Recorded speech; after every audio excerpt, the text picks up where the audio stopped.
12वां बाब उसकी पहली आयत से लेकर हम 8वीं आयत तक खुदा उनके कलाम मुकद्दस में से तिलावत करेंगे। सो मेरी गुजारिश है बेटी मुकद्दस से कि वो तिलावत करने में रहनुमाई करें।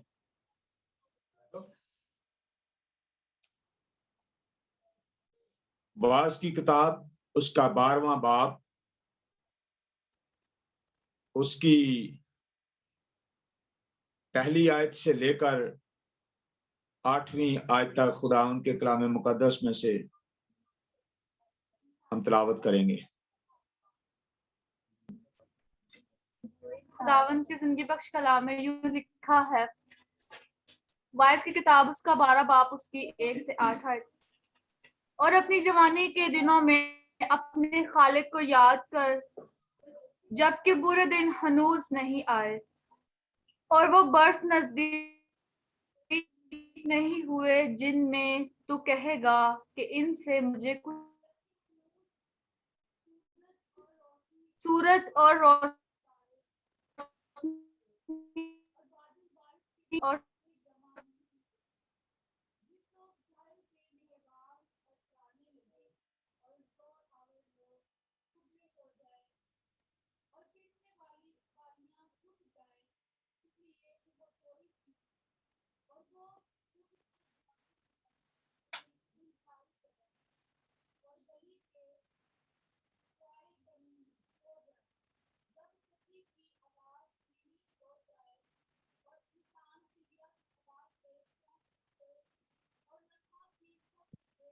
सब हमारे पास नेट रुका हुआ है, अगर आप खुद ही पढ़ दें तो बेटर हो।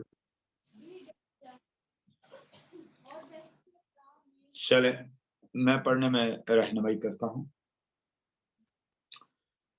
और अपनी जवानी के दिनों में अपने खालिक को याद कर, जबकि बुरे दिन हनूज नहीं आए और वो बरस नजदीक नहीं हुए, जिनमें तू कहेगा कि इनसे मुझे कुछ खुशी नहीं, जबकि हनूज सूरज और रोशनी और चांद और सितारे तारीक नहीं हुए और बादल बारिश के बाद फिर जमा नहीं हुए, जिस रोज घर के निगहबान थरथराने लगे और जोरावर लोग उबड़े हो जाएं और पीसने वालियां रुक जाएं, इसलिए कि वो थोड़ी सी हैं, और वो जो खिड़कियों से झांकती हैं धुंधला जाएं और गली के कुआड़े बंद हो जाएं, जब चक्की की आवाज धीमी हो जाए और इंसान चिड़िया की आवाज से चूक उठे और नगमा की सब बेटियां ज़ाइफ हो जाएं। हाँ, जब वो चढ़ाई से भी डर जाए और दहशत राह में हो और बादाम के फूल निकलें और टिड्डी एक बोझ मालूम हो और ख्वाहिश मिट जाए, क्योंकि इंसान अपनी मकान में चला जाएगा और मातम करने वाले गली गली फिरेंगे, पेशतर इससे कि चांदी की डोरी खोली जाए और सोने की कटोरी तोड़ी जाए और घड़ा चश्मा पर फोड़ा जाए और हौज का चिराग टूट जाए और खाक से जा मिले, जिस तरह आगे को मिली हुई थी, और रूह खुदा के पास जिसने उसे दिया था वापस जाए। बातल ही बातल है, बाज कहता है सब कुछ बातल है। मेरे अजीजों, खुदावंद के जिंदगी बख्श कलाम में से ये जो आज कलाम है, ये हमारे लिए एक नसीहत है, ये नसीहत का कलाम है।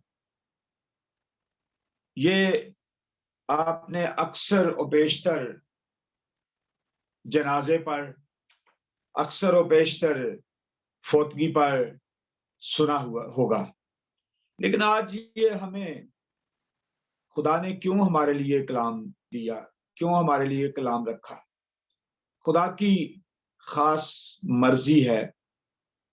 जब हम पहली आयत पर गौर करते हैं तो लिखा है, और जब जवानी के दिनों में, और अपनी जवानी के दिनों में अपने खालिक को याद कर,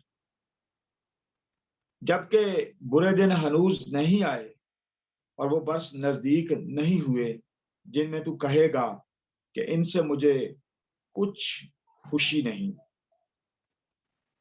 मेरे अजीजों, इंसान अपनी जवानी के दिनों में अपने जब जोर में होता है तो उसको कुछ भी याद नहीं होता, उसको परवाह नहीं होती कि मेरे दिन कैसे बुरे भी हो सकते हैं या मैं किस सिमत की तरफ जा रहा हूं। वो कहते हैं ना कि जब जवानी होती है तो लोग दूसरे लफ्जों में वो कहते हैं मस्तानी होती है, अपनी मस्ती में रहते हैं, याद नहीं करते, किसी चीज की परवाह नहीं करते, अपनी मस्ती में फिरते हैं। तो कलाम खुदा में वाज फरमाता है, कहता अपनी जवानी के दिनों में अपने खालिक को याद कर। वो हमें याद दिलाता है कि अपनी जवानी के दिनों में अपने खालिक को याद कर, क्योंकि यही वक्त है तुझे अपने खालिक को याद करने का, अपने खालिक से बात करने का, अपने खालिक से मुलाकात करने का, अपने खालिक के साथ रफाकत रखने का यही मौका है। अभी तक तेरे लिए बुरे दिन नहीं आए और वो बरस नजदीक नहीं हुए कि जब तुझे चार लोग उठाकर ले जाएंगे। और जब हम आगे पढ़ते हैं तो लिखा है कि अभी बादल जो है ना वो इकट्ठे भी नहीं हुए, बल्कि दूसरी आयत पर जब हम गौर करते हैं लिखा है जब हनूज सूरज और रोशनी और चांद और सितारे तारीक नहीं हुए, ना सूरज की रोशनी और ना चांद और ना सितारे तारीक हुए।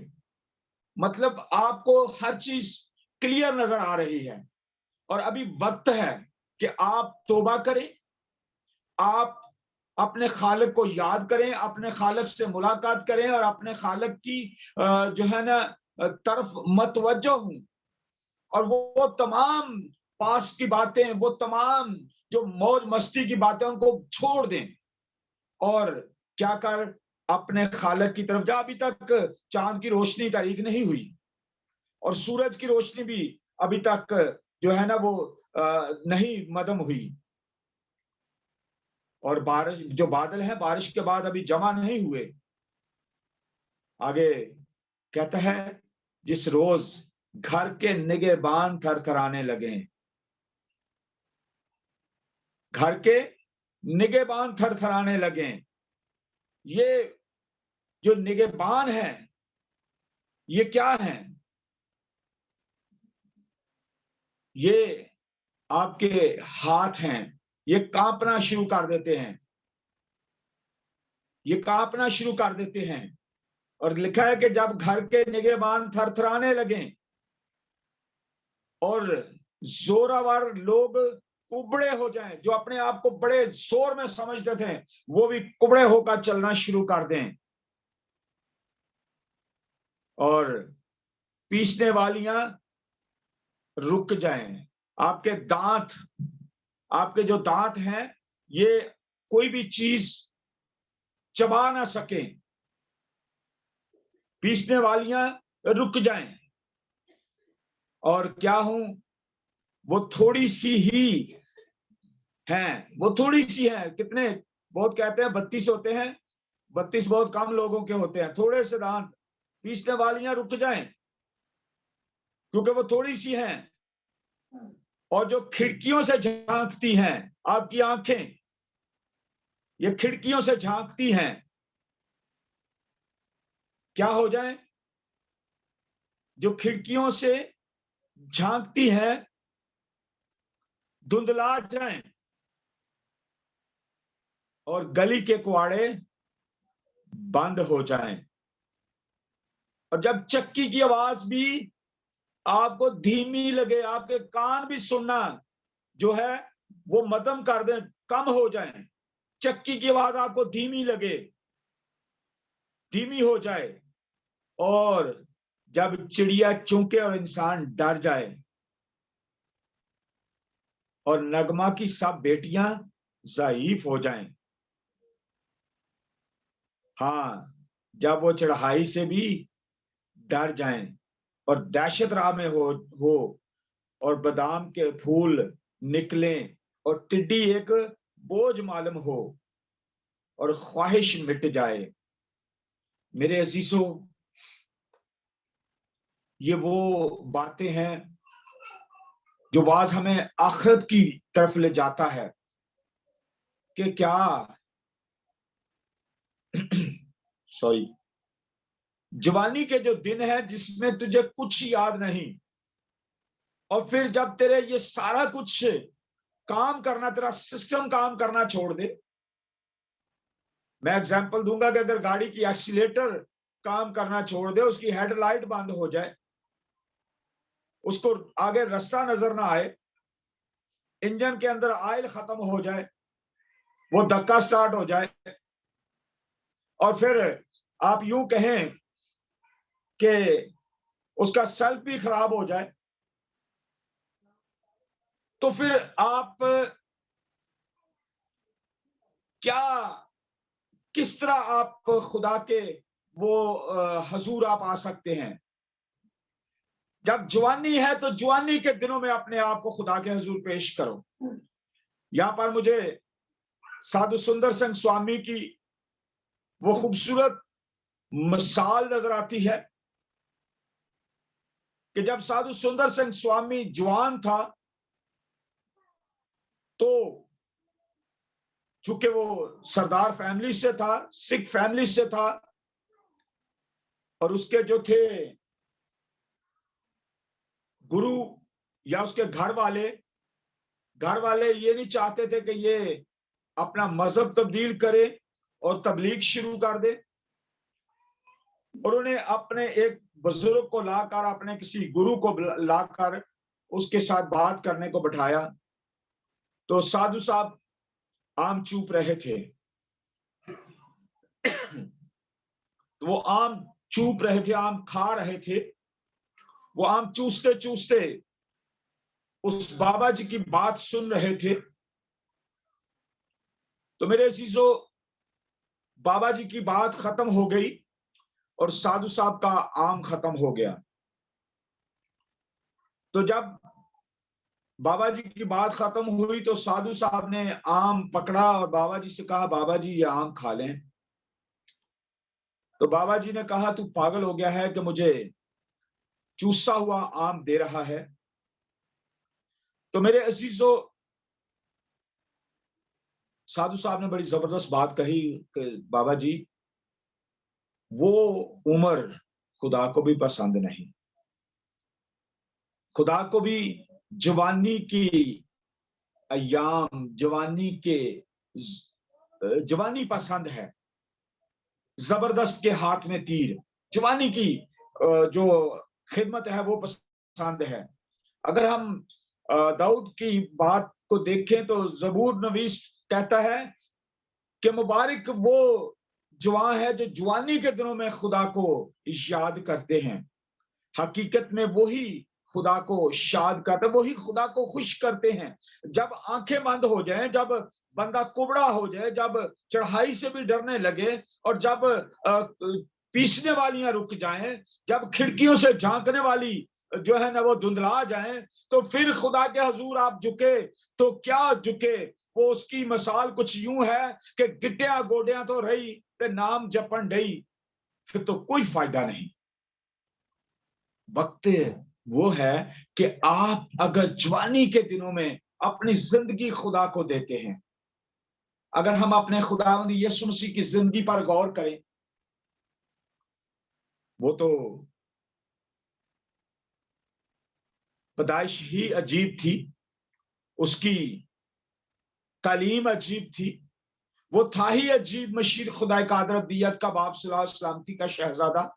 लेकिन जब हम खिदमत की बात देखते हैं तो उसने अपनी खिदमत का आगाज 30 साल की उम्र में किया।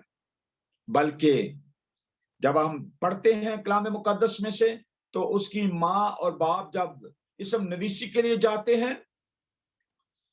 तो उसके बाद जब ईद के दिनों में वो वहां पर छोड़ आते हैं, खुदावंद यीशु मसीह वहां रह जाता है, तो उस वक्त लिखा है कि उसकी उम्र 12 साल थी। और वो क्या कर रहा था? वो उस्तादों के दरमियान उनसे क्वेश्चन आंसर कर रहा था। लेकिन मेरे अजीजों, हम क्या करते हैं? जब हम 12 साल के होते हैं तो हम नींद भी हमें बहुत अच्छी लगती है, स्कूल जाना भी हमें अच्छा नहीं लगता, और बहुत सारे बच्चे तो ऐसे होते हैं जिनको खाना पीना भी अच्छा नहीं लगता, सोना ज्यादा अच्छा लगता है, आवारागर्दी ज्यादा अच्छी लगती है। लेकिन मैं आपको ये आपको इंकरेज करना चाहता हूं कि जब हम पूछते हैं ना कि आप किसके फॉलोवर हैं, तो सब दो दो हाथ उठाते हैं, हम यीशु मसीह के फॉलोवर हैं। तो क्या हमारी जिंदगियों में से हमारे यीशु की कोई निशानियां नजर आती हैं? हमें यीशु मसीह ने यहाँ पर भेजा।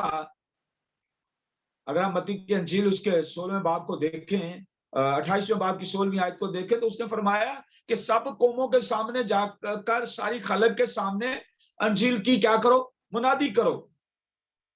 तो हम क्या करते हैं?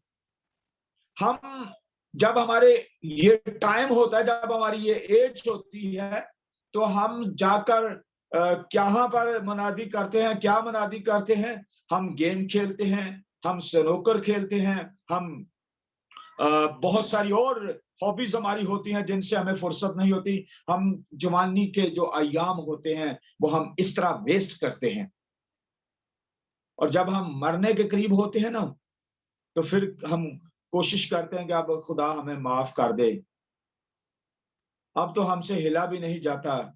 और बहुत सारे लोग फिर पता क्या कहते हैं? जिंदगी ना तो मरना ही चंगा है। भाई, खुदा ने तुझे ऐसे नहीं रखा था।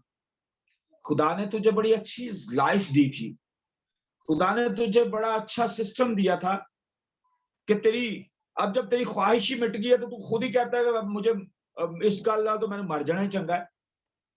मेरे अजीजों, आज का जो कलाम है ये हमें सिखाता है कि इससे पहले कि पीसने वाली रुक जाए, इससे पहले कि जो खिड़कियों से झांकती हैं वो धुंधला जाए, इससे पहले कि आपको चक्की की आवाज धीमी लगने लगे, इससे पहले कि आप चिड़िया की आवाज से चूक जाएं, इससे पहले कि आपकी गली के कुआड़े बंद हो जाएं, इससे पहले कि निगहबान थरथराने लगे, इससे पहले कि जोरावर कुबड़े हो जाएं, मैं आपसे गुजारिश करना चाहता हूं कि आप खुदा के हजूर आ जाएं, उसको अपनी जिंदगी दे दें। इससे पहले कि टिड्डी एक बोझ मालूम लगे आपको, और इससे पहले कि आप अब्दी मकान में चले जाएं और मातम करने वाले गली गली फिरें, फिर इससे कि चांदी की डोरी खोली जाए और सोने की कटोरी तोड़ी जाए और घड़ा चश्मा पर फोड़ा जाए, हौज का चिराग टूट जाए और खाक से खाक जा मिले जिस तरह आगे मिली हुई थी, और रूह खुदा के पास जिसे उसने दिया था वापस चली जाए, और फिर वाज गए बातल ही बातल। इससे पहले कि ये सब कुछ हो, आपको अपने खालिक के सामने जाने की जरूरत है। खुदावंद यीशु मसीह 12 साल की एज में क्या कर रहे थे? वो उस्तादों के दरमियान उनसे बहस कर रहे थे, उनसे कलाम के ऊपर उनसे तबसरा नगारी कर रहे थे, उनसे डिबेट कर रहे थे। आज खुदावंद हमें सिखाना चाहता है कि आप जवानी के दिनों में अपने आप को क्या करो? खुदा के सामने लाओ। अगर हम इससे पीछे जाएं 11वें बाब में, उसकी 9वीं आयत से जब हम 9वीं और 10वीं आयत को पढ़ें, तो लिखा है, ए जवान, तू अपनी जवानी में खुश हो और उसके अय्याम में अपना जी बहला, और अपने दिल की राहों में और अपनी आंखों की मंजूरी में चल। लेकिन याद रख, क्या याद रख? इन सब बातों के लिए खुदा तुझको अदालत में लाएगा। जो मर्जी कर लो, वक्त आएगा कि खुदा आपको अदालत में लाएगा।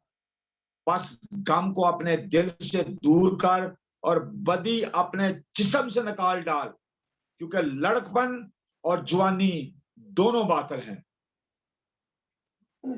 लड़कपन और जवानी दोनों बातिल हैं। अपने आप को अपने खुदा के सामने पेश कर। ये मत सोच मैं जवान हूं, मैं ये कर सकता हूं, मैं वो कर सकता हूं। खुदा तुझे अपनी अदालत में लाएगा और फिर तेरे से हिसाब लिया जाएगा, और तू फिर क्या करेगा? फिर तू पछताएगा। आए जरा मेरे साथ तीमुथियुस के नाम, पहले करंथियों के नाम पौलुस रसूल का खत, उसके 7वें बाब की पहली आयत को देखते हैं। करंथियों के नाम पौलुस रसूल का खत 7वें बाब की पहली आयत पर गौर करते हैं।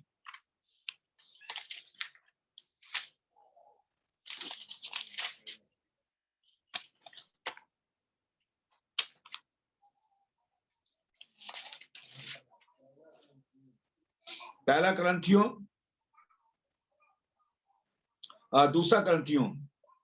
दूसरा करंथियों 7वें बाब की पहली आयत।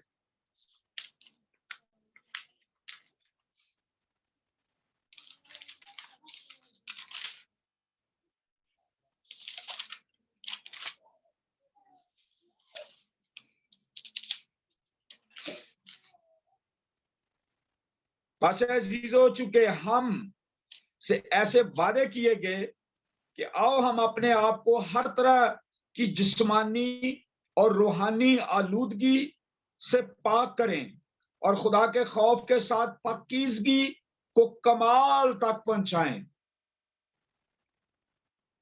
मेरे अजीजों, खुदा के कलाम मुकद्दस में पौलुस रसूल करंथस की कलीसिया के नाम दूसरे खत में लिखते हुए कहते हैं, पास अजीजों, चूंकि हमसे ऐसे वादे किए गए हैं, अब हम अपने आप को हर तरह की जिस्मानी और रूहानी आलूदगी से पाक करें और खुदा के खौफ के साथ पाकीज़गी को कमाल तक पहुंचाए। बहुत सारे लोग समझते हैं कि जिस्मानी आलूदगी होती है, रूहानी आलूदगी नहीं होती। मेरे अजीजों, बहुत सारे रूहानी आलूदा होते हैं जो रूहानी तौर पर अपने आप को रूहानी कहते हैं, लेकिन रूहानी होते नहीं। और वो क्या करते हैं? वो रूहानी तौर पे भी आलूदा होते हैं। वो खुदा के सामने खुदा को धोखा दे रहे होते हैं। जैसे ना भेड़ के बेस में भेड़ के बेस में भेड़िया बनकर,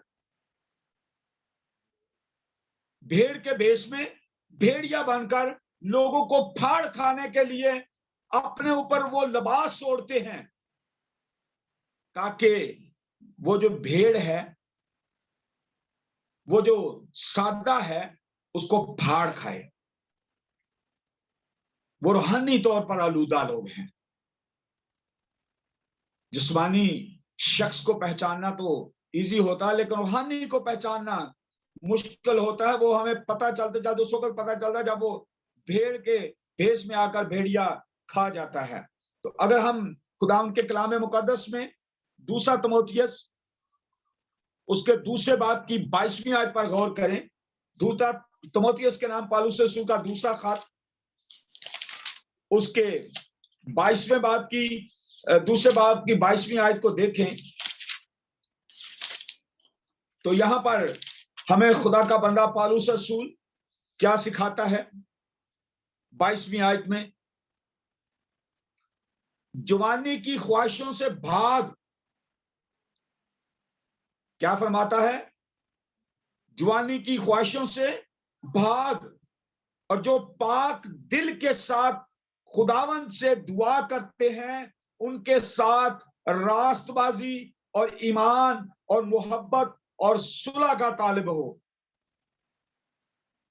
मेरे शीशो, मैं आपको एक एग्जाम्पल देकर इसको जरा थोड़ा सा क्लियर करना चाहता हूं।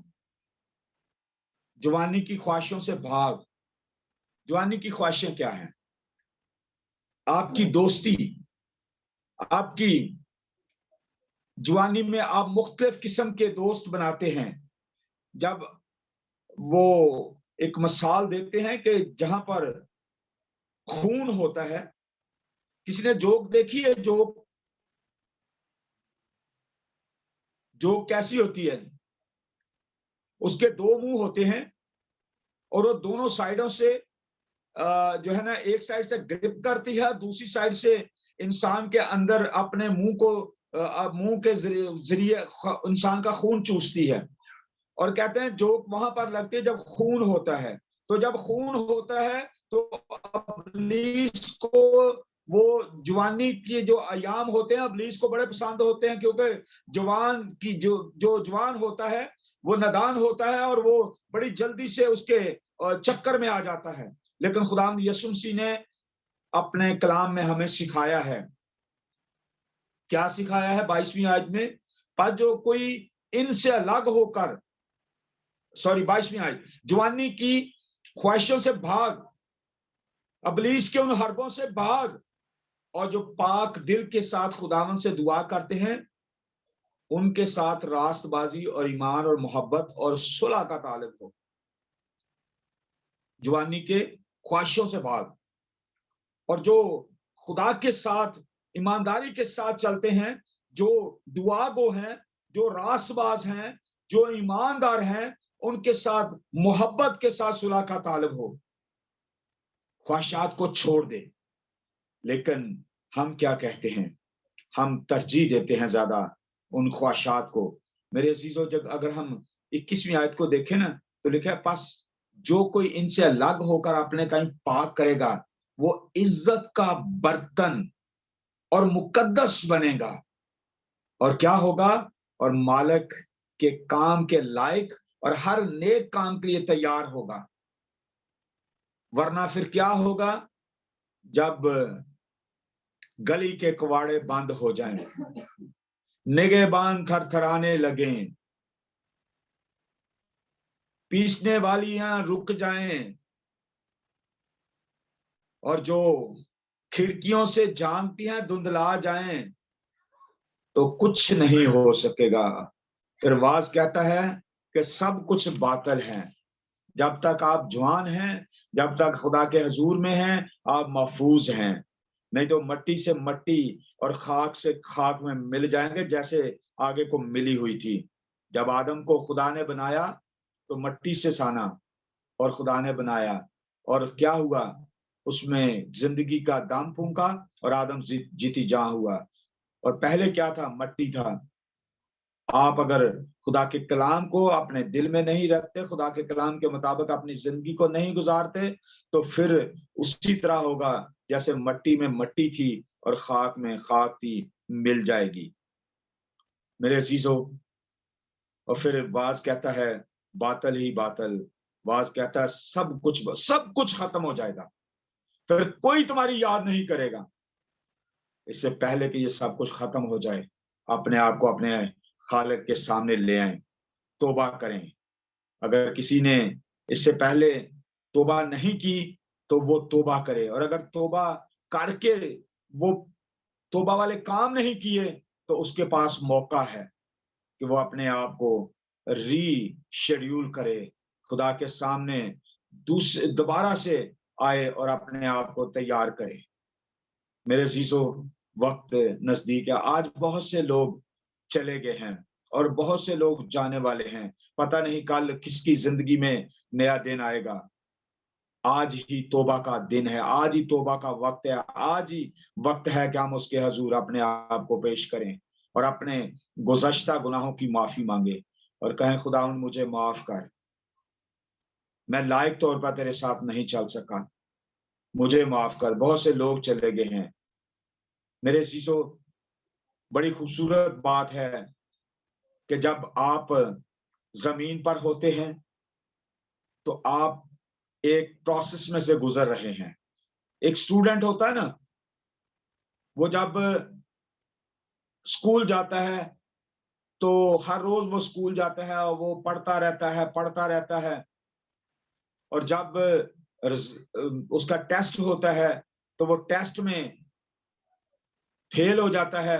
तो जब वो फेल हो जाता है तो फिर मेरे अजीजों उसका रिकॉर्ड खराब हो जाता है। लेकिन हमें तो टेस्ट के साथ साथ एक पूरा उसने जो क्या कहते हैं उसको, वो बुक जो गाइड बुक होती है, हमें वो दे रखी है कि हम इसमें से गाइडलाइन लें और अपने टेस्ट को याद करते रहें और अपने खुदा के सामने अपने आप को लेकर चलें। हमें तो खुदा ने पूरा मौका दिया है कि हम इसको पढ़कर हम जो है ना उस इम्तिहान में पास हो सकें। अगर हम नहीं पास होना चाहते तो मेरे अजीजों, खुदा के कलाम मुकद्दस में जैसे लिखा है, जैसा बोओगे वही काटोगे। ये कभी नहीं हो सकता कि आपने जमीन पर जौ बोए हों और आप गंदम काटें, या आपने जमीन पर गंदम बोई हो तो आप जौ काटें, या आपने चने बोए हों तो आप चावल काटें, या चावल बोकर आप चने काटें। खुदा का कलाम अटल हकीकत है, जो जान गुनाह करेगी वो मरेगी। अगर आप जवानी के दिनों में खुदा को याद करना चाहते हैं, जो अगर चाहते हैं कि आपके निगहबान ना थरथराएं, आपकी खिड़कियां ना, खिड़कियों से झांकने वाली ना धुंधलाएं, चक्की वो जो पीसती हैं वो ना बंद हों, और चक्की की आवाज आपको धीमी ना लगे, गली के कुआड़े बंद ना हों, उससे पहले आपको जरूरत है कि आप अपने खुदा के सामने झुकें और अपने खुदा से अहद करें। कितने लोग